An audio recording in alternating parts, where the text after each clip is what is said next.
As Connie stood at the kitchen sink washing dishes that late October evening, she couldn't stop staring out the window. Thousands of sweet-smelling evergreen trees of various types and sizes dotted the countryside property they'd recently purchased. They looked beautiful to her. But because they hadn't been trimmed or shaped for years, the previous owner told them they were worthless. She'd hoped to sell the trees to offset the costs of repairing their 150-year-old farmhouse.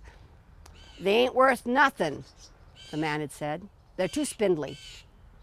Even her husband Chuck reluctantly suggested, "Maybe we should bulldoze them and start all over." Connie didn't believe they were worthless, and she especially didn't think so that night, with the soft light of dusk shadowing their majestic frames. She piled the dishes into the sink, unable to get her mind to quiet, worrying about the trees. As she kept glancing out the window, the view became more compelling, drawing her outside among the trees. She thought she was being silly. Why would she take a walk while it was still getting dark? Soon the skunks and bats would be out. But it felt right to walk, to exercise a bit, to clear her mind, to pray. She peeled off the yellow dishwashing gloves, tossed them on the counter, and without a word to anyone, slipped quietly out the front door. The cool, crisp air smelled of the rich earth as she began her journey. A lone owl hooted in the distance. Dew was already forming on the ground as she climbed the steep hill that was home to several hundred pine trees.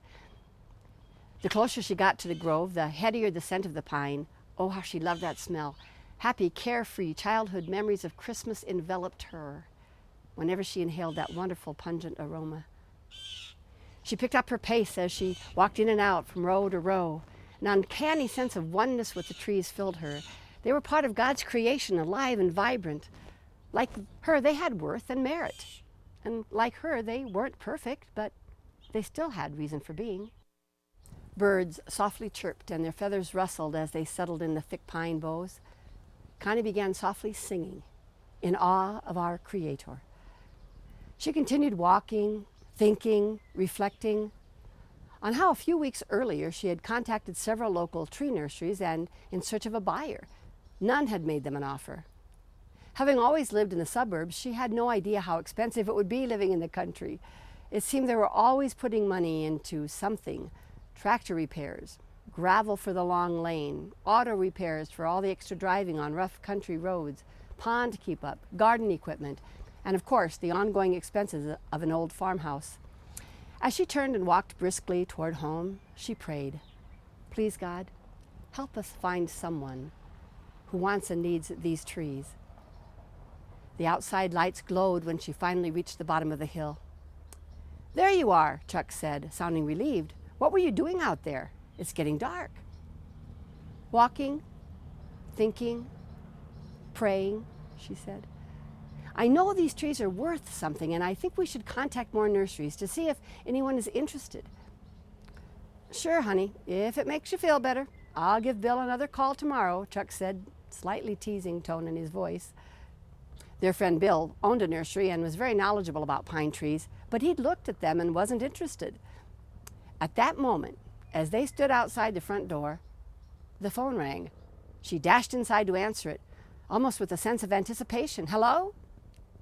"Hello, Connie, this is Bill. Is Chuck there?" She ran out the front door and told her husband who it was. "Oh, yeah, right," he said, reaching for the phone in her outstretched hand. "You're kidding, aren't you?" "No, honey, here." She walked back inside and refilled the sink with fresh hot water, barely resisting the temptation to stay outside and eavesdrop. When Chuck finally came in, he slowly hung up the phone, shaking his head in disbelief. "What did Bill want?"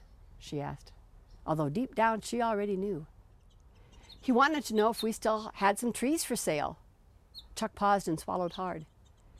"He has an interested buyer." How are you, like Connie, going to find ways to nurture your body, mind, and spirit together?